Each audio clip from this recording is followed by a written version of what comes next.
Hey guys, this week on the podcast, we are talking about the flight of the Mikey. All while having a whole lot of fun. Here we go.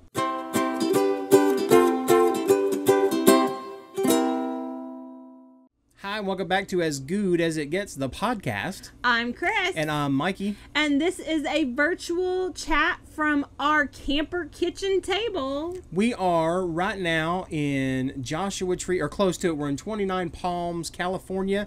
For all y'all who are Marines, maybe you know what I'm talking about. I've had some friends this week go, oh man, I spent 4 years of my life out there. I know where you're at.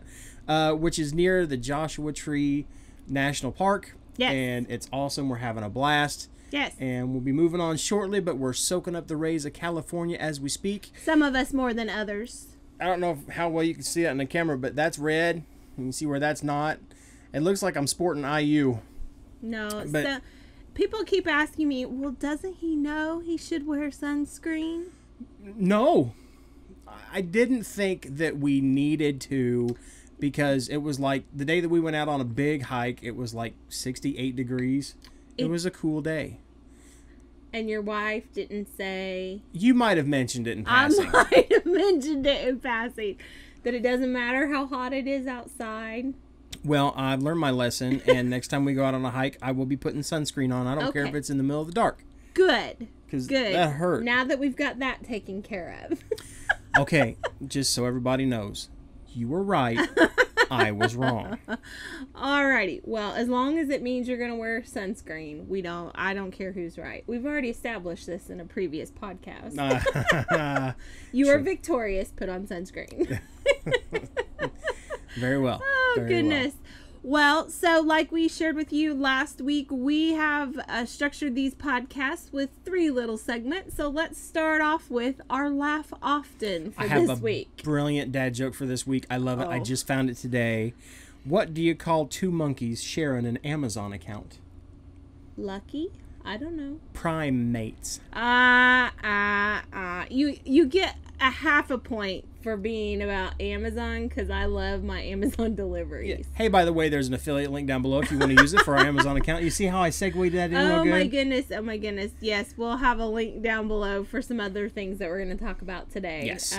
For our Amazon influencer shop. So, anyhow. But, okay, so what other things? You made an awful big promise last week about a story. How I almost died? How you almost died for the sake of our internet. So why don't you tell the Crock Posse all about it? So we've learned through our travels that when you're a YouTuber and you're a traveling YouTuber, you have to rely on some kind of internet connection in order to upload videos, in order to, if you want to watch Netflix or what have you, any communication with the outside world. And free Wi-Fi has a very broad range of definition when it comes to RV parks. Oh my gosh, yes. You see, we go to one park and we got spoiled. When we were down in Henley, and I will happily plug them, Henley RV Park in Henley, Texas, just outside of Dripping Springs, which is just outside of Austin. If y'all are RVers, if you ever want to check out Texas, I highly recommend, I think we all do, highly recommend Henley RV Park. We love that place. That's one of the first places that we stayed for like a longer period of time because we enjoyed the area, and it was a great park, and they had Wi-Fi. Really good Wi-Fi. Really, really good Wi-Fi. Like upload speeds were through the roof. We were streaming movies, and it was great. Yeah. And so then we move on and go to the next place, and they have free Wi-Fi for like, cool, this is great. And it was like dripping out of a water hose, just drip, drip, drip. We hardly had any service whatsoever. And then we went to the next place, and they're like, oh, yeah, we have, like, there was another place down in Texas, and I called ahead and said, do you guys have Wi-Fi? Is it good Wi-Fi? Oh, yeah, we got great Wi-Fi. I get down there, and she says, well, the Wi-Fi is good throughout the park, maybe, but you get your best service if you're out here on the front porch of the store, but that depends on how many people are using it. And, frankly, that really wasn't good enough. Well, so I started using our... Like, I heard another YouTuber describe it, that a lot of places aren't set up for the kind of activity that a lot of people... Because everybody's streaming now from their TV to their phones to their kids' laptops and everything else. And it's like, taking a water hose, I think they said, and placing it out in the middle of the park and trying to give everybody water pressure from a single water hose. From the same water hose. And it's the same thing with the Wi-Fi. And so what I ended up doing was using my hotspot on my phone, which sucked up our data plan. Well, but we've got that and everything. The only problem is that's dependent on whether or not you have phone service in the area, and we ran into that. So, but what got us to the point of the laugh often, it just kind of became humorous, like when people would claim free Wi-Fi on their websites and it just didn't happen. So what we ended up doing is we started kind of researching options beyond our hotspot, because we knew a lot of places that we were going to go might not even have our data service, and so we invested in satellite internet, which isn't always the fastest, but it has the most coverage that you can get, so you can at least get some kind of connection, as they say with pretty much any satellite company, as long as you have a clear view of the southern sky, right? And so as long as there's not a big old tree in your way, you can hopefully get set up for that. Excuse me. So in our learning process for this satellite, at one point Mikey was on top of the RV with our mobile unit with the great big dish. Yeah, let's explain this thing, and someday I'll show y'all a picture of it. But I contacted a company that was actually in Tucson where we bought it. They just happened to be in the same town. I was like, oh my gosh, this could be perfect. So we contact the company, and the lady explained how, the package and how much it would cost and all the equipment involved. And then when I went to go actually pick it up, she sat me down through about a 2 and a half class on how to use it, how to set it up, on what azimuth and elevation and all that stuff was. Mikey is our satellite expert. I'm going to put that on my resume. Yeah. I am now the satellite internet technician of All Good Media. That's right. Yes, he is. So she puts me through the class, and she teaches me how to use it and how to hook it up and everything. So I pack everything up, bring it back to the trailer, set it up in front of our trailer, hook it up, and boom, within about a half hour, we had internet. We could stream movies, we could upload videos, we could watch YouTube, we could do whatever, and it was great. But then we thought, depending on where we're going to be, we don't know that we just want this great big 3-foot wide satellite dish sitting out in front of our trailer. Depends on the area, depends on the park. You know how it is. How we're going to secure it. Yeah, we don't want somebody, hauling off with this because it's kind of expensive. Well, for the most part, like anybody who really would know what it is wouldn't try to take it, because there's so many, there's no real use for it if they took it. I would be more concerned about somebody not really knowing what it was and thinking that they could get something out of it. Yeah. So, but either way, regardless, we were kind of just testing out, okay, it works well here. Let's go see. So one of our ideas was to see how it would work on top of the trailer. Let's explain the hardware of a travel trailer. You've got about, I don't know if you could see that. Well, that's how thin it is, because you can't even see it. The podcast definitely can't see Oh, yeah. Well, it's very, very, very thin plywood to make the roof of a trailer, because they want the travel trailers to be light, because you're hauling them around everywhere. And so I get up on top of the roof of the trailer, and I immediately realized how quick you had to make sure where you were stepping, as I heard the ceiling cracking.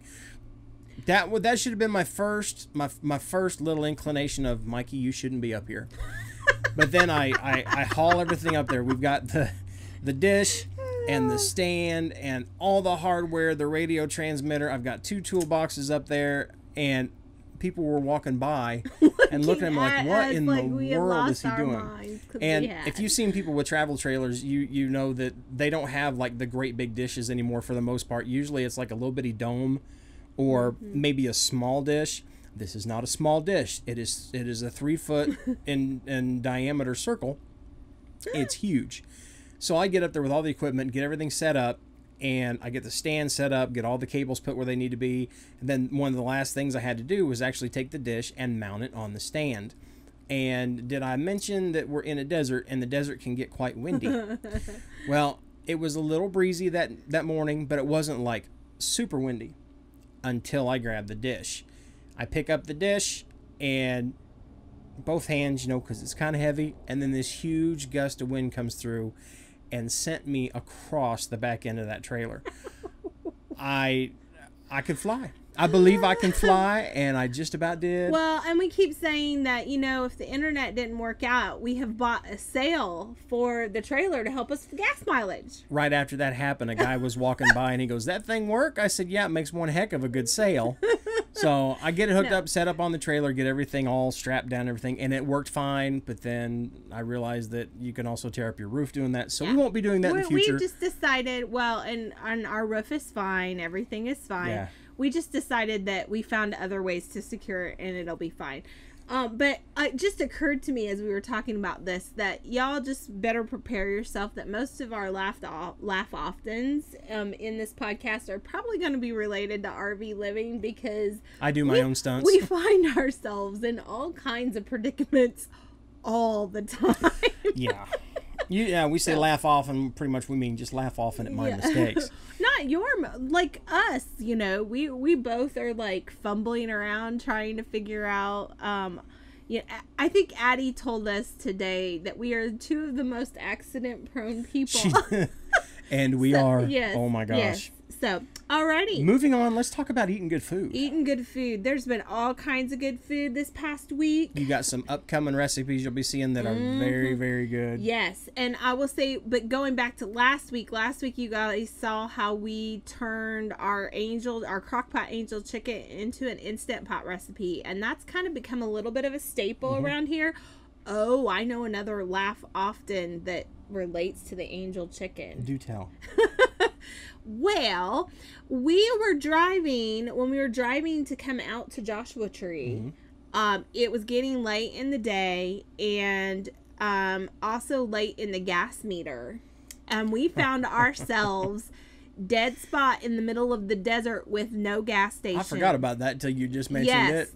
Well, the reason I thought about it is because when we finally made it to the RV park, I decided I needed something quick and easy, and so I had remembered that we had done that angel chicken, and I decided to just make another batch of it that night, and I threw together some angel chicken in my Instant Pot for a really quick meal that I knew everyone was going to love, because we had a day, because we ran out of gas in the middle of the desert. Now, I'm going to say that it wasn't all my fault on this one, because you said when we get to California, I want to stop at the rest stop. And so we had gotten gas, and I had like 3/4 of a tank left. So we were good. And then we go past there was a gas station right across the border, going right across the Colorado River. And I'm like, y'all want to stop here and like use the restroom? I could fill up one more time. She's like, no, I want to go to the rest stop. So we go on up to the rest stop that was closed.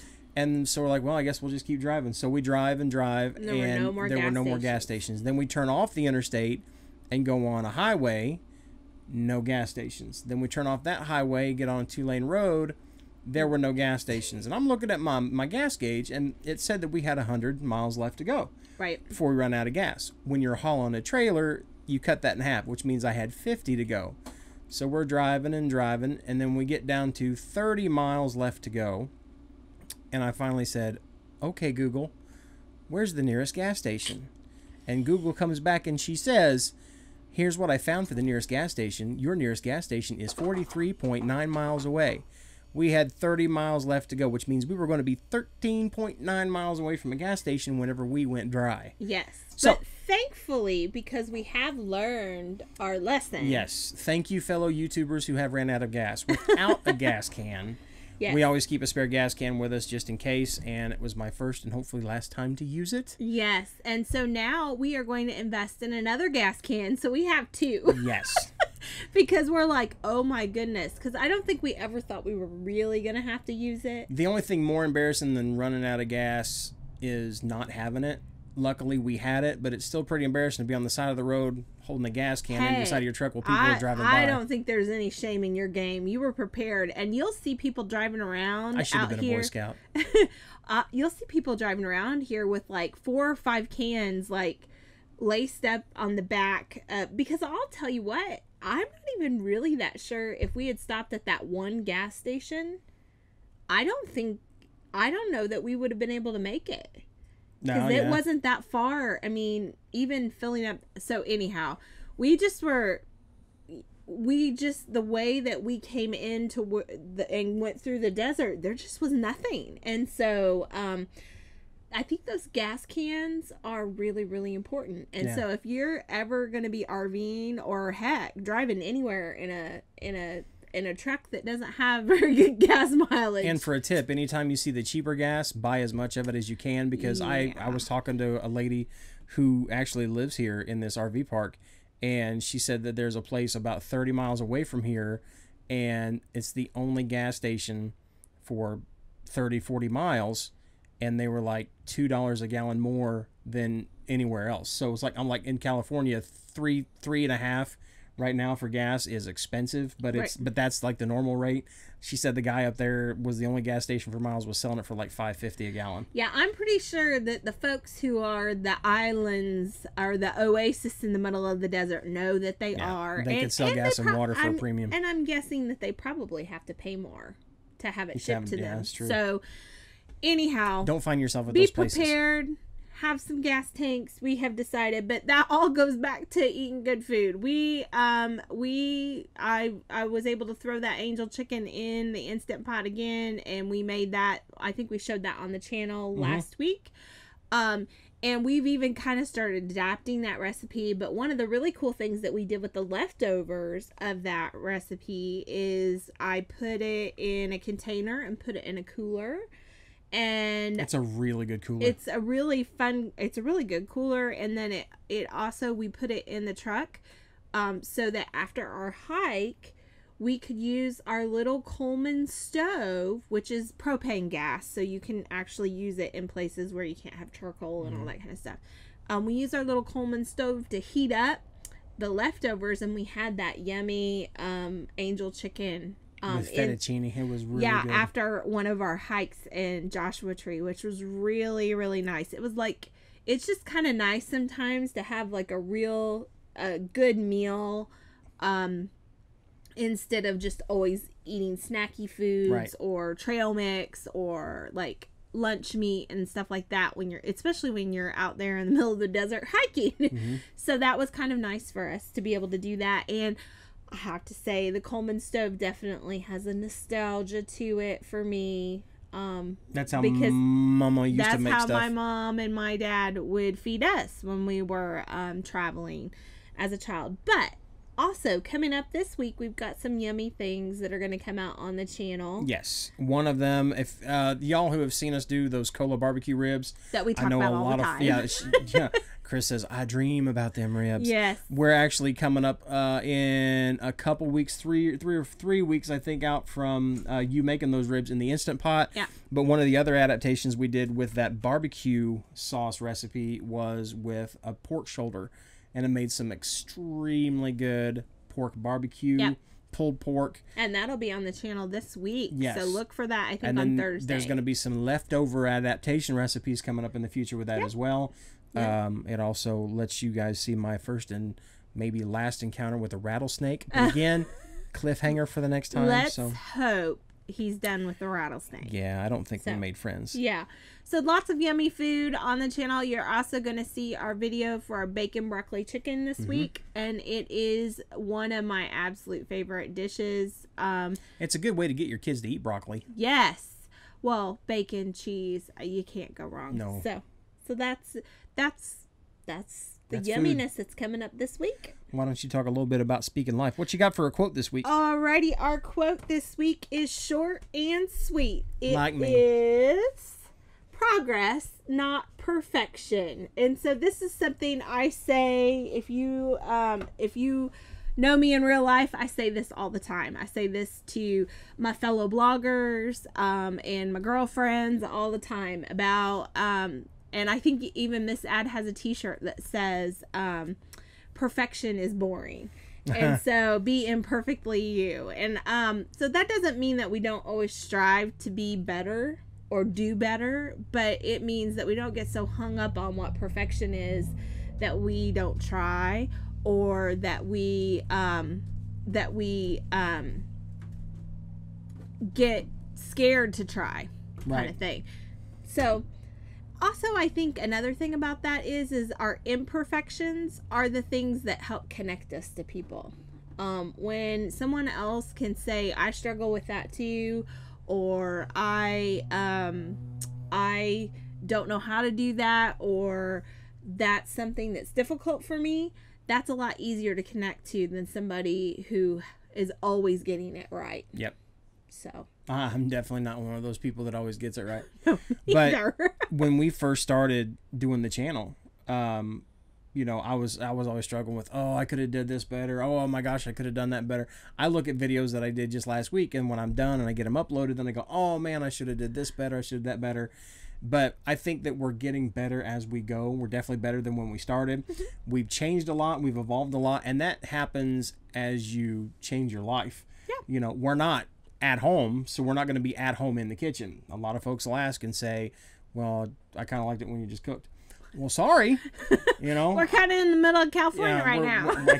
I can't just fly back to the kitchen and make a recipe. We're going to use this kitchen and we're going to make good food. But, you know, we've gotten better, and we've gotten to enjoy what we're doing as we do what we're doing, because we get to travel and spend 24/7 together. And it's our marriage is another thing. Progress, not perfect. We weren't perfect when we started, and we're not perfect now, but I think we're a lot better than where we were. Oh, totally. And I think whenever you let go of the idea of perfection, because expectations are like just, they can totally cut you off at the knees. Yeah. If you have these expectations of the way things are supposed to be, instead of just trying to always make things a little bit better, it can totally derail you. And so I think that that's one of the roots behind that. And I don't know who to attribute this quote to. I've heard lots of people say it. I've seen there's a lot of different adaptations of the quote. There's all kinds of adaptations.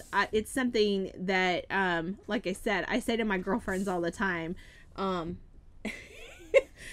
We got background noise going on. There's all kinds of stuff going on. There's a highway going behind us. There's dogs outside. We're trying to figure out this whole sound thing, but again, progress. Oh, good heavens! Not perfection. My daughter's in the bathroom, and I hear every once in a while you hear the flushing sound. It's okay. Well, it's good. Anyway. For those of y'all listening on the podcast, not watching, we're making all kinds of faces at each other because it's noisy in the trailer. But anyway, you're not going to be the best at something to start out with. Oh, no. And I think it's a moving target even when you get really good at what you're doing. When I first wanted to learn how to play guitar, I grabbed the guitar and thought, I'm going to learn how to play this thing. And I couldn't play it. And I put it down for a couple of years. And then I got in college and I realized that chicks did guitar. And so I picked up my guitar again, and I got a little better. We've already talked about the kind of ladies' man that he was in college. But I picked it up and I practiced it more and more, and now I'm pretty good at it. I'm not the best I can be, but I'm getting better because of constant practice. So, and same thing with attitude. I mean, if you're somebody who is kind of down on yourself, if you're somebody who maybe you have a negative attitude, maybe you're somebody who you just know that you could be better. Maybe you've got something you're hooked on that you want to get away from, like, I don't know, chew. That's where I was at. And when I spit it out for the last time, it was rough for weeks, but it got better and better and better, and I distanced myself further away from it. And it's been over a year now that I've been off of it, and it was because of somebody saying progress, not perfection. You're not going to have the best attitude for a while, but you're making progress if you get away from it. So don't think that you got to be perfect from the get-go. Stick with what you're doing as long as you're trying to make yourself better, make your life better, make your abilities better. Kitchen. Yeah, same thing. When I first started doing this stuff, honestly, I could cook, but I wasn't as good at it, and we've gotten better. We've gotten faster. We've gotten more efficient in what we do. Sure. And I would say that if you're somebody, I hear from people all the time that say that people have told them they can't cook, or that they personally feel like they can't cook. I think start with something simple. Start with a simple recipe and just make an attempt at it, and you just keep working at it. You know, there are weeks sometimes where I say out loud that my blogger card is going to get rejected because I've made 3 flops in a row, because I'm always testing recipes and trying out new things and all that kind of thing. And occasionally I'll get on a streak where like, well, that isn't going on the blog and that certainly isn't going on the blog, but I just keep on going. And I keep tweaking until I find what it is that I think has made progress to where it is something that I feel like the Crock Posse would enjoy it. And so I think people sometimes think people are either good cooks or bad cooks, and there's no in between. And I think just about every cook has had a bad dish here and there. And so if you're somebody who's trying to figure out cooking in the kitchen, just keep working on it. And again, progress, not perfection. Everything doesn't have to look like it does on Pinterest. And it probably won't. Nope. It doesn't have to look fancy or like you see in the magazines. Start with trying to figure out what tastes good. And I have a really good suggestion. Go to recipes.crock.com and, well, everything. And he's going to tell you to type in Mississippi. I am. Type in Mississippi if you Mississippi beef, Mississippi chicken. Yes. Well, and I think some of the really good things about the Mississippi recipes that everyone seems to really like is that they're super easy. Most of them, you just dump everything in the crock pot and you cook for a select amount of time, and it turns out great every time. So I would start with something easy with a handful of ingredients, and again, that's one of the reasons why we like using the crock pot on, well, Recipes at Crock, is because it does help people be successful in the kitchen pretty easily. Yep. Because most of the crock pot recipes, I'd start with like main dish meat recipes. That's some of the easier kinds of things to do right out of the gate. So, well, I think that has been our episode for this week. I think you're right. Well, you always are. Oh, no. Oh, goodness. But again, we want to thank you guys for watching and for listening on the podcast. We love you guys, and we love the fact that there's more people joining in every single day. If you're joining us here on the YouTube channel and you're like, oh, that guy's really good looking and that lady's really smart, or whatever that makes you like what you're watching, down below, a little subscribe button if you haven't done that to become a member of the Crock Posse. All you got to do is click that little subscribe button, and then if you want to, you could click the little bell next to it, and that'll tell you every time that we put up a new video. If you're watching, like the video, because we like likes, we like comments. Yes. What do you think about my hair? I know we're probably going to get comments about my sunburn, and I know about the risks of skin cancer and stuff like that, and I will not. He hears about it from his wife. Oh my goodness. I will put on sunscreen. I will not attach the dish to the roof anymore. And he will not chase rattlesnakes. I did not say that.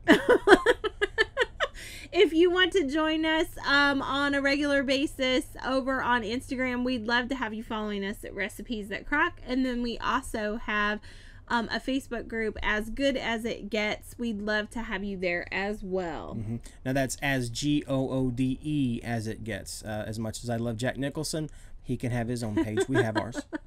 We love you guys, and we thank you all for watching and listening. Yes. Talk to you later.